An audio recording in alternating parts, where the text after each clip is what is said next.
लोग जानना भी चाहते हैं और उत्सुकता हमेशा रहती है कि आखिरकार ऐसा क्या हुआ कि आडवाणी जो बीजेपी को एक प्रकार से संजीवनी बूटी जिन्होंने दी रथ यात्रा के माध्यम से, वो पीएम क्यों नहीं बन पाए। ऐसी स्थिति में जो आदमी हनुमान जी बनकर निकले बीजेपी के लिए, आखिरकार वो कभी भी प्रधानमंत्री क्यों नहीं बन पाए। आज हम इसी की कहानी को जानने की कोशिश करेंगे। मेरे पीछे एक इमेजेस में आप लाल कृष्ण आडवाणी जी के साथ नरेंद्र मोदी जी को देख सकते हैं। अब प्रश्न ये उठता है कि आखिरकार आडवाणी जी ने ऐसा किया क्यों। क्या आडवाणी जी अपने आप खुद को योग्य नहीं समझते थे? मेरे प्यारे साथियों, इसकी दो बहुत बड़ी वजह थी। मेरे पीछे आडवाणी जी का आप वो इस्तीफा देख सकते हैं, जिसका सार कुछ इस प्रकार है। वो कहते हैं कि ये पार्टी अब उन आदर्शों पे नहीं है जिन आदर्शों पे पार्टी को बनाया गया था।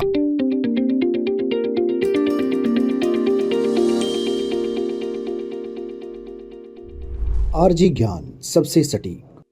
नमस्कार, जय हिंद दोस्तों, स्वागत है आप सभी लोगों का आरजी ज्ञान पर। मैं सुशांत कुमार हाजिर हूं फिर एक नई चर्चा के साथ। आज मेरे प्यारे साथियों, चर्चा इस बात की कि आखिरकार लाल कृष्ण आडवाणी हमेशा पीएम इन वेटिंग ही क्यों रहे। इस बात को लेकर लोग जानना भी चाहते हैं और उत्सुकता हमेशा रहती है कि आखिरकार ऐसा क्या हुआ कि आडवाणी जो बीजेपी को एक प्रकार से संजीवनी बूटी जिन्होंने दी रथ यात्रा के माध्यम से, वो पीएम क्यों नहीं बन पाए। तुलना करने वाले उनकी तुलना बाल गंगाधर तिलक से भी करते हैं। लोग ये भी कहते हैं कि जिस प्रकार बाल गंगाधर तिलक साहब ने कांग्रेस के लिए और देश के लिए सब कुछ किया और अब वो कांग्रेस के अध्यक्ष कभी नहीं बन पाए, इसी प्रकार आडवाणी जी हैं। आडवाणी जी ने बीजेपी के लिए सब कुछ किया और इस बात में कोई शंका नहीं है कि उनकी रथ यात्रा ही बीजेपी के लिए संजीवनी बूटी के रूप में साबित हुई। आज बीजेपी की जो इमेज बनी, बीजेपी का जो एक धड़ा, एक जो जाति है, एक वर्ग जो भारत का है, वो स्ट्रांग तरीके से बीजेपी से जुड़ा, वो उसका श्रेय लालकृष्ण आडवाणी जी की रथ यात्रा को दिया जाता है।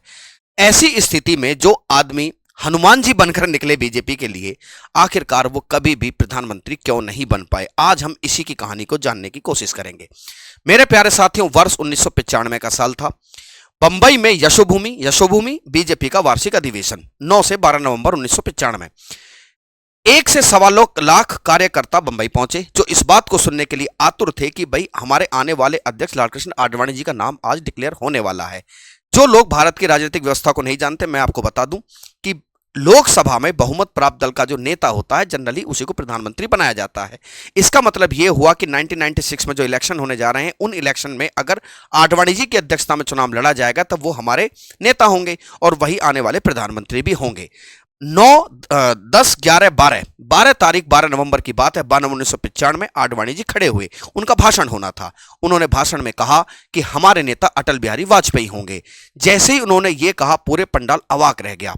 सब लोग आश्चर्यचकित रह गए कि आखिरकार ये हो कैसे गया, क्यों नहीं होना चाहिए था। आप सभी समझते नहीं सर, ये तो फिर आडवाणी जी तो बहुत बड़े नेता थे, अगर आडवाणी जी को लेकर डिक्लेरेशन हुआ तो इसमें चौंकाना रहने वाली बात क्या थी। मेरे प्यारे साथियों, 1984 का जो इलेक्शन हुआ था, जो अटल बिहारी वाजपेयी जी की अध्यक्षता में लड़ा गया था, जो नहीं जानते मैं आपको बता दूं, जनसंघ से टूटकर जनता पार्टी का गठन हुआ था 1980 में। उसके बाद उन्होंने पहला इलेक्शन लड़ा। उस समय अटल बिहारी वाजपेयी ही पार्टी के अध्यक्ष हुआ करते थे और बीजेपी को केवल 2 सीटें मिली थी। 1986 में अटल जी को उनके पद से हटा दिया गया था और कहा जाता था कि अटल जी की शामें उसके बाद झींगा मछली और शराब युक्त होती थीं। तो ऐसी स्थिति में अटल जी का शायद लोग विचार नहीं कर रहे थे कि भाई अटल जी को भी क्या है, प्रधानमंत्री पद का उम्मीदवार घोषित किया जा सकता है, लेकिन घोषित किया गया। उसके बाद में जब रिपोर्ट हुई, खुद अटल जी को विश्वास नहीं हुआ कि कैसे आडवाणी जी ने मेरा नाम अध्यक्ष पद के लिए नॉमिनेट कर दिया है और कैसे मुझे प्रधानमंत्री पद के लिए इन्होंने प्रमोट कर दिया है। बाद में अटल जी ने आडवाणी जी से पूछा भी कि भाई आपने ये क्या कर दिया, आप मुझसे पूछ तो लेते। आडवाणी जी ने कहा कि अगर मैं आपसे पूछता तो क्या आप मान जाते। इसका मतलब यह हुआ कि खुद अटल जी भी उतने ही आश्चर्यचकित थे जितने वो 1.25 लाख कार्यकर्ता जो यशोभूमि में पहुंचे थे। लेकिन अब क्लाइमैक्स सुनने की बात थी कि भाई आखिरकार ऐसा क्यों हुआ, ऐसा कौन शख्स है जो प्रधानमंत्री नहीं बनना चाहेगा। इसके पीछे की क्या वजह थी। देखिए, कुछ वजह व्यक्तिगत थी और उन व्यक्तिगत वजहों से कहीं पार्टी का नुकसान ना हो जाए, उन्होंने अपने व्यक्तिगत लाभ को तिलांजलि दी पार्टी के हित के लिए। वो ऐसी क्या व्यक्तिगत बातें थीं जो लालकृष्ण आडवाणी जी को पीएम बनने से रोक रही थीं, जो उनके मन में शंका पैदा कर रही थी कि नहीं, शायद मुझे पीएम नहीं बनना चाहिए, इससे पार्टी का नुकसान होता है। इसके लिए हमें थोड़ा सा अतीत में जाना होगा। मेरे प्यारे साथियों, लालकृष्ण आडवाणी का जन्म वर्तमान का जो पाकिस्तान है उसके सिंध प्रांत में हुआ था। बाद में बंटवारे के बाद उनका परिवार भारत आया। भारत आने के बाद कहानी ये आती है कि जब बंटवारे से पहले एक बार उनके दोस्त हुआ करते थे, वो टेनिस खेलते थे आपस में, तो उनका दोस्त बीच में टेनिस छोड़ के जाने लगा। उन्होंने कहा कि मित्र आप कहाँ जा रहे हैं? उन्होंने कहा कि भाई साहब मुझे शाखा में जाना है। उन्होंने कहा कि शाखा क्या होती है? उन्होंने बताया कि आरएसएस एक स्वयंसेवक संगठन है, उसकी शाखा लगती है। उन्होंने कहा कि अच्छा मुझे भी ले चलिए। ये वो समय था जब लाल कृष्ण आडवाणी पहली बार संघ से परिचित हुए। बाद में वो संघ के एक सक्रिय सदस्य बन जाते हैं। 1947-50 तक आते आते आप सभी जानते हैं श्यामा प्रसाद मुखर्जी जो मंत्रिमंडल से इस्तीफा दे देते हैं नेहरू जी के, एक नई पार्टी जनसंघ की नींव रखते हैं। जनसंघ बना था आरएसएस के सपोर्ट से, क्योंकि उस समय तक राष्ट्रीय स्वयंसेवक संघ को इस बात की जरूरत खास महसूस होने लगी थी कि उनके पास भी एक पॉलिटिकल विंग होना चाहिए, क्योंकि उससे पहले आरएसएस कांग्रेस के सैंक्शन को झेल चुका था और आरएसएस की बातें पॉलिटिकल तरीके से पहचानने वाला कोई संगठन था नहीं। श्यामा प्रसाद मुखर्जी और आरएसएस के नेता मिलकर जनसंघ का निर्माण करते हैं और इसी जनसंघ को जिम्मेदारी दी जाती है कि आरएसएस को जिम्मेदारी दी जाती है कि वो जनसंघ का आधार धीरे धीरे बढ़ाना शुरू करे। श्यामा प्रसाद मुखर्जी के बाद इसी जनसंघ की कमांड हाथों में आती है पंडित दीनदयाल उपाध्याय साहब के। उस समय तक लाल कृष्ण आडवाणी आरएसएस से सक्रिय रूप से जुड़ चुके थे। कहते हैं कि उनके पिता जहां नौकरी करते थे 1960 में उनके पिता की नौकरी छूट जाती है, तो वो कहते हैं कि साहब दीनदयाल उपाध्याय जी से कि भाई मुझे अपना घर चलाने के लिए कुछ मुझे बताइए मैं क्या कर सकता हूं। तभी पंडित दीनदयाल उपाध्याय लाल कृष्ण आडवाणी से कहते हैं कि आप संघ की पत्रिका ऑर्गेनाइजर में नौकरी कर लीजिए, जहां पर वो संपादक और बाद में सिनेमा के ऊपर लेख लिखना शुरू कर देते हैं। ये कुछ उस समय की प्रारंभिक दौर की तस्वीरें हैं जिसमें अटल बिहारी वाजपेयी और लाल कृष्ण आडवाणी जी आपको नजर आ सकते हैं। धीरे धीरे जनसंघ पार्टी आगे बढ़ती है। जनसंघ का आधार भी धीरे धीरे बढ़ रहा था, लेकिन 1970-72 का एक समय आया जब पार्टी को जरूरत थी एक अध्यक्ष पद की।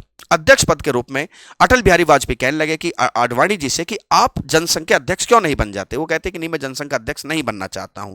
फाइनली उन्होंने कहा कि कोई फिर नाम सुझाइए, अगर आप जनसंघ के अध्यक्ष नहीं बनना चाहते हैं तो आप कोई एटलीस्ट नाम सुझाइए हमें। उन्होंने कहा कि चलिए राजमाता सिंधिया जो ग्वालियर के राजघराने से आती हैं उनके पास चला जाए। ये दोनों लोग ग्वालियर पहुंचते हैं। राजमाता सिंधिया पहले तो मना कर देती हैं कि मुझे जनसंघ का अध्यक्ष बनने में कोई रुचि नहीं है, लेकिन फिर भी काफी मान मनोबल के बाद राजमाता सिंधिया मान जाती हैं। लेकिन राजमाता सिंधिया कहती हैं कि देखिए मैं अध्यक्ष बनने से पहले जो हमारे गुरु हैं मैं उनसे कुछ पूछना चाहूंगी। वो गुरु के पास जाती हैं और आकर उन्होंने वो जवाब दिया जिस जवाब से आडवाणी जी और अटल जी दोनों निराश हो गए। उन्होंने कहा कि हमारे गुरु ने अध्यक्ष बनने से मना कर दिया है। उन्होंने कहा कि ठीक है, अगर ऐसा नहीं है तो आप एक काम करिए, अगर हम राजमाता सिंधिया के पास नहीं जा सकते तो हमारे पास एक नाम और भी आता है। कौन? भाई महावीर के पास हम चलते हैं। कौन है भाई महावीर? मेरे प्यारे साथियों, अगर आप जानते हो तो भारत के स्वतंत्रता आंदोलन में एक क्रांतिकारी रहे हैं भाई परमानंद। भाई परमानंद के भाई महावीर जनसंघ के नेता थे। बाद में राज्यसभा के सदस्य भी चुने गए। उन्होंने कहा कि आपके पास हम आए हैं ताकि आप जनसंघ के अध्यक्ष पद को संभाल लें। उन्होंने कहा कि ठीक है। काफी मान मनोबल के बाद वो भी एग्री हुए, लेकिन उन्होंने भी कहा कि मुझे इस बात को लेकर अपनी पत्नी से सलाह करनी होगी। लेकिन पत्नी सलाह करने के बाद भी आडवाणी जी और वाजपेयी जी को निराशा ही हाथ लगी, क्योंकि भाई महावीर ने भी जनसंघ का अध्यक्ष पद बनने से मना कर दिया था। आखिरकार आडवाणी जी पर दबाव बनाया अटल जी ने कि देखो अब मैं कुछ नहीं सुनना चाहता, अब आप जनसंघ के अध्यक्ष बनिए। और फाइनली वो जनसंघ के अध्यक्ष बनते हैं। और जनसंघ के अध्यक्ष बने लालकृष्ण आडवाणी जिस वर्ष जनसंघ के अध्यक्ष बने हैं, तब से लेकर 1980 तक, 1980 का वो समय जब जनता पार्टी से टूटकर जब तक बीजेपी नहीं बन जाती वो जनसंघ के अध्यक्ष थे। यानी कि 1972 से 1980 तक लाल कृष्ण आडवाणी जनसंघ के अध्यक्ष रहे। फाइनली भारतीय जनता पार्टी का गठन हुआ। गठन दिल्ली में होता है। पार्टी चुनाव लड़ने का फैसला करती है और चुनाव में केवल 2 member of parliament he BJP के जीतकर आते हैं। इस बात को चूंकि अब अध्यक्ष अटल बिहारी वाजपेयी थे उस समय, तो अटल जी नैतिक जिम्मेदारी बनती है, तो अटल जी को कहा गया कि भाई आप कुछ समय के लिए अपने पद को छोड़ दीजिए और आप किसी और को हम इस पद को दे देते हैं। 1986 के बाद धीरे धीरे जब क्योंकि बीजेपी की केवल 2 ही सीटें आई थी, जनाधार बहुत कमजोर था, ऐसी स्थिति में अब पार्टी के लिए क्या किया जाना चाहिए इसको आगे बढ़ाने की कोशिश हुई। लाल कृष्ण आडवाणी कहते हैं कि एक बार जो छात्र आंदोलन दिल्ली में चल रहा था, जब वो छात्र आंदोलन में पहुंचते हैं तो खुद उनके खिलाफ नारे लगने लगते हैं। उनको ये उम्मीद थी कि चूंकि हम विपक्ष में हैं, हम सत्ता में नहीं हैं, हम छात्रों के साथ जुड़ेंगे, क्योंकि उस समय एक छात्र रिजर्वेशन के चलते खुद को आत्मदाह कर चुका था, तो क्यों ना छात्रों की सिंपैथी ली जाए। लेकिन जब वो वहां देखते हैं कि खुद उन्हीं के खिलाफ नारे लग रहे हैं, तो वो समझ गए कि इस प्रकार की राजनीति से कुछ अलग सोचना होगा। और इसी बीच हिमाचल प्रदेश के पालनपुर में एक अधिवेशन बुलाया जाता है बीजेपी का, बीजेपी इस समय तक ये समझ चुकी थी कि राजनीति में अब हिंदुत्व को जोड़ना होगा। पालनपुर प्रस्ताव इसको संज्ञा दी जाती है। पालनपुर से ही बीजेपी की राजनीति में, बीजेपी की राजनीति की विचारधारा में हिंदुत्व एंट्री करता है। और वो समझ गए थे कि हमें अब हिंदुत्ववादी राजनीति करके ऐसा नहीं है कि केवल समर्थन जुटाया जाए, इस समर्थन को हमें वोटों में तब्दील करना ही होगा। इसके बाद वो ऐतिहासिक कदम उठाया लालकृष्ण आडवाणी जी ने, जो बीजेपी के लिए संजीवनी साबित होता है। क्या था वो कदम? संजीवनी कदम जब उन्होंने रथ यात्रा का आयोजन किया गया। इस रथ यात्रा में उन्होंने बहुत लंबी यात्रा की, जनसभाएं की, और आप सभी जानते हैं कि इस रथ यात्रा का क्या योगदान था बीजेपी को दोबारा रिवाइव करने में। मेरे पीछे एक इमेजेस में आप लालकृष्ण आडवाणी जी के साथ नरेंद्र मोदी जी को देख सकते हैं। यही वो समय है जब नरेंद्र मोदी धीरे धीरे लालकृष्ण आडवाणी जी के नजदीक आ रहे थे। इस बात को याद रखिएगा, क्योंकि ये वही नरेंद्र मोदी हैं जो बाद में 2014 में आडवाणी जी को पीछे पिछाड़कर पीएम इन कैंडिडेट बन जाएंगे, और आडवाणी जी हमेशा पीएम इन वेटिंग रहेंगे। अब 1995 जिसकी चर्चा शुरुआत में हुई, यशोभूमि, जहां अधिवेशन होता है। अब प्रश्न यह उठता है कि आखिरकार आडवाणी जी ने ऐसा किया क्यों? क्या आडवाणी जी अपने आप खुद को योग्य नहीं समझते थे? मेरे प्यारे साथियों, इसकी दो बहुत बड़ी वजह थी। सबसे बड़ी वजह थी 1991 में पुलिस एक छात्र को गिरफ्तार करती है। इस छात्र के पास हवाला का कुछ पैसा मिला था। बाद में इस हवाला का पैसे के इस घटना को सीबीआई के हवाले कर दिया जाता है। 1995-1996 के दरमियान सीबीआई अपनी चार्जशीट दाखिल करती है। इस चार्जशीट में हवाला दिया गया था एक डायरी का। क्या थी ये डायरी? ये डायरी दिल्ली के एक उद्योगपति एसके जैन की थी। एसके जैन की इस डायरी में इस बात का साफ उल्लेख था कि उन्होंने लालकृष्ण आडवाणी जी को 60 लाख रुपए की रिश्वत दी है। इसी रिश्वत के चलते, इसी कांड के चलते लालकृष्ण आडवाणी इस्तीफा देते हैं पहले संसद के सदस्य के पद से, और फिर 1996 में इलेक्शन भी नहीं लड़ते हैं। ऑब्वियस बात है, हवाला कांड में फंसा हुआ कोई बहुत नेता प्रधानमंत्री नहीं बन सकता। इससे जनता को गलत मैसेज जाता और पार्टी को नुकसान हो सकता था। साथ में लालकृष्ण आडवाणी इस बात को भी जानते थे कि मैंने जो रथ यात्रा निकाली है, इस रथ यात्रा से हमारी छवि हिंदुत्ववादी हो गई है, और अकेले हिंदुत्ववादी छवि से चुनाव नहीं जीता जा सकता। बाकी के लोग जो हैं सपोर्ट नहीं करेंगे, ठीक है, जनता भी सपोर्ट नहीं करेगी, क्योंकि हम एक अलायंस में है। क्या है alliance? National democratic alliance, NDA, जो बीजेपी का, जिसमें सबसे बड़ी पार्टी है, सारी पार्टियों का एक ग्रुप है जो सरकार चलाने के लिए बना था। उन्होंने कहा कि अगर हम, मेरी छवि हिंदुत्ववादी है, और यह बात कंफर्म है कि तृणमूल कांग्रेस भी सपोर्ट नहीं करेगी। बाद में तृणमूल कांग्रेस के नेताओं ने इस बात को माना भी कि अगर उस 1995 में यशोभूमि में अगर आडवाणी जी को अध्यक्ष बना दिया जाता या उनके गाइडेंस में इलेक्शन लड़ा जाता, तो तृणमूल कांग्रेस एनडीए को सपोर्ट नहीं करती, इसका मतलब सरकार नहीं बनती। तो वो भी इस बात को जानते थे कि भैया मामला यहां से थोड़ा सा खराब हो सकता है। यह थी बात 1995 तक की, जब उनको मौका मिला, लेकिन वो पीएम बनने के कैंडिडेट खुद को डिक्लेयर नहीं करते। कहानी उसके बाद आगे चलती है। मेरे प्यारे साथियों, इसी समय बीजेपी में गुजरात में एक व्यक्ति का नाम तेजी से आगे बढ़ रहा है, नरेंद्र मोदी। दंगे होते हैं। दंगों के बाद जो 2002 के ये दंगे हुए, इन दंगों के बाद आखिर में अटल बिहारी वाजपेयी बड़े परेशान हो गए। उन्होंने मोदी जी से कहा कि आप राजधर्म को निभाइए, और मोदी जी एक दो टूक जवाब देते हैं कि वही तो कर रहे हैं साहब। इसका अर्थ यह है कि अटल जी इस बात को चाहते थे कि क्यों ना राजधर्म के चलते, क्यों ना नैतिकता के चलते नरेंद्र मोदी अपने पद से इस्तीफा दे दें। लेकिन नरेंद्र मोदी पद को इस्तीफा देने से रोका लालकृष्ण आडवाणी जी ने। कहा कि देखिए, ऐसा नहीं होना चाहिए, कोई जरूरत नहीं है, इलेक्शन में 1 साल का कम का समय बचा है, ऐसे में एक मुख्यमंत्री के पद का इस्तीफा देना पार्टी के लिए नुकसानदेह साबित हो सकता है। यानी कि अटल जी मोदी जी को इस्तीफा चाहते थे, और इस्तीफा को रोका लालकृष्ण आडवाणी जी ने। इसी साल 2002 में गोवा में राष्ट्रीय कार्यकारिणी परिषद की बैठक बुलाई जाती है बीजेपी की। एक प्लेन से अरुण शौरी जो संचार मंत्री थे, जसवंत सिंह जो विदेश मंत्री हैं, लालकृष्ण आडवाणी और अटल बिहारी वाजपेयी एक प्लेन से जा रहे हैं। तभी जसवंत सिंह अटल बिहारी जी से पूछते हैं, कहां जा रहे हैं? गोवा जा रहे हैं मीटिंग में भाग लेने के लिए, कि आप क्या सोच रहे हैं? उन्होंने कहा कि अरे कम से कम नरेंद्र मोदी जी नैतिकता का हवाला देते हुए, नैतिकता को ध्यान में रखते हुए कम से कम इस्तीफा ऑफर तो करते। उन्होंने कहा कि हाँ, बात तो सही है। उन्होंने तो कहा ही नहीं, कम से कम वो ये तो कहते कि चलो हम रिजाइन कर रहे हैं। इसी बात को ध्यान में रखते हुए आडवाणी जी ने कहा कि आप एक काम करना है नरेंद्र मोदी जी से, कि जब राष्ट्रीय कार्यकारिणी परिषद वर्ष 2002 गोवा की बैठक में, आपको यह करना है कि भाई मैं नैतिक जिम्मेदारी लेता हूं और मैं इस्तीफा देने को तैयार हूं। मोदी जी ने वैसा ही किया भी, कि मैं गुजरात दंगों की नैतिक जिम्मेदारी लेता हूं और मैं इस्तीफा देने के लिए तैयार हूं। लेकिन वहां पर मौजूद सभी कार्यकर्ताओं ने कहा कि सैकड़ों कार्यकर्ता थे कि नहीं नहीं नहीं, इस्तीफा देने की कोई जरूरत नहीं है। इस प्रकार ये एपिसोड समाप्त हो गया। यानी कि अटल जी की बात भी रख ली गई और वो जो इंटेंशन थी कि इस्तीफा देना नहीं है, दोनों बातों को जस्टिफाई कर दिया जाता है। 2004 में इलेक्शन होते हैं, आप सभी जानते हैं, यूनाइटेड प्रोग्रेसिव अलायंस कांग्रेस की सरकार बनती है।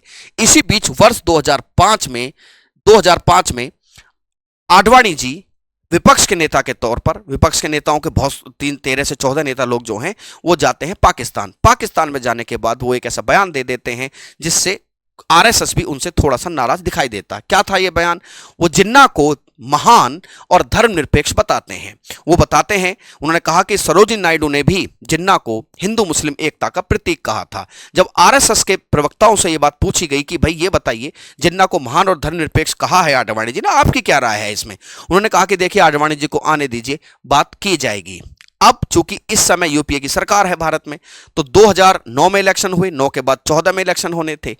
अब आडवाणी जी को इस बात की पूरी लोगों को विश्वास था कि अब आने वाला समय आडवाणी जी का है और आडवाणी जी पीएम बनेंगे। पीएम इन वेटिंग रहे, मतलब पीएम बन सकते थे। 1995 का एपिसोड मैंने आपको समझाया। अब बात 2013 की आती है, जब इस बात की सरगर्मियां तेज हुई कि आने वाले समय में बस गोवा में जो अधिवेशन होने जा रहा है उसमें आडवाणी जी को डिक्लेयर किया जाएगा। उस समय पार्टी के नेता थे राजनाथ सिंह, पार्टी के अध्यक्ष राजनाथ सिंह थे और राजनाथ सिंह इस बात को समझते थे कि गुजरात मॉडल और मोदी जी की जो हिंदुत्ववादी छवि है उसकी पॉपुलैरिटी का लेवल धीरे धीरे पार्टी में बढ़ रहा है और ये धीरे धीरे जनाधार में भी कन्वर्ट होता जा रहा है। लेकिन वो ये भी जानते थे कि मोदी जी से सारे नेता सहमत नहीं हैं, लेकिन वो इस बात का मन बना चुके थे कि 2014 का चुनाव नरेंद्र मोदी जी की अध्यक्षता में लड़ा जाएगा। कहते हैं कि इस बात को जब भनक आडवाणी जी को लगी तो आडवाणी ने कहा कि ठीक है, करिए आप सेशन, मैं उस सेशन में आऊंगा ही नहीं। और यह हुआ भी। गोवा के उस अधिवेशन में जो 2013 में हुआ, जहां पर मोदी जी को प्रधानमंत्री पद के लिए प्रमोट किया जाता है, अध्यक्ष पद के लिए प्रमोट किया जाता है और कहा जाता है कि हम इन्हीं की गाइडेंस में इलेक्शन लड़ने जा रहे हैं, इस अधिवेशन में आडवाणी जी नहीं पहुंचे। वो समझ चुके थे कि अब उनकी चलने वाली है नहीं, यानी कि अब उन्हें पीएम इन वेटिंग ही रहना पड़ेगा। कहते हैं कि इस बात के विरोध में गठबंधन के एक बहुत बड़े नेता नीतीश कुमार भी कहते हैं कि हम इनके नाम से सहमत नहीं हैं। राजनाथ सिंह को वो फोन करते हैं कि अगर मोदी जी को आपने प्रधानमंत्री पद का दावेदार घोषित किया तो हम गठबंधन तोड़ देंगे। प्रधानमंत्री पद के दावेदार घोषित हुए भी मोदी जी और नीतीश जी ने गठबंधन तोड़ा भी। लेकिन उसके बाद चूंकि आडवाणी जी भी इस बात से खासे नाराज थे और फाइनली आडवाणी जी पार्टी के सभी पदों से अपना इस्तीफा देने का मन बना लेते हैं। मेरे पीछे आडवाणी जी का आप वो इस्तीफा देख सकते हैं जिसका सार कुछ इस प्रकार है। वो कहते हैं कि ये पार्टी अब उन आदर्शों पे नहीं है जिन आदर्शों पे पार्टी को बनाया गया था। मैं कुछ समय से पार्टी में खुद को असहज महसूस नहीं कर रहा हूं, मैं सारे ही पदों से इस्तीफा देना चाहता हूं। लोगों ने कहा कि इस बात से खलबली मच गई। तभी पार्टी की कद्दावर नेता सुषमा स्वराज उनको मनाने के लिए जाती हैं। राजनाथ सिंह भी कहते हैं कि मैं इनके पद का जो इनका इस्तीफा है मैं इसको स्वीकार नहीं करूंगा। कहते हैं कि बीजेपी के वरिष्ठ नेता और आरएसएस चीफ मोहन भागवत साहब के कहने पर, उनके मनोबल पर आखिरकार आडवाणी जी मान लेते हैं और अपना इस्तीफा वापस लेते हैं। और वापस लेने के साथ ही वो इस बात को स्वीकार भी कर लेते हैं कि प्रधानमंत्री पद के लिए अब नरेंद्र मोदी ही आगे रहेंगे। रिजल्ट ये रहा कि अब वो स्वीकार कर चुके थे कि वो पीएम इन वेटिंग नहीं है, वो अब कभी भी पीएम पद के उम्मीदवार नहीं है। तो ये है वो कहानी जिसके चलते आडवाणी जी पीएम नहीं बन पाए और हमेशा पीएम इन वेटिंग ही रहे। उम्मीद करता हूं प्यारे साथियों जानकारी आपको रोचक लगी होगी। मैं फिर हाजिर होऊंगा एक नई जानकारी के साथ। तब तक के लिए अलविदा लेता हूं। जय हिंद, जय भारत।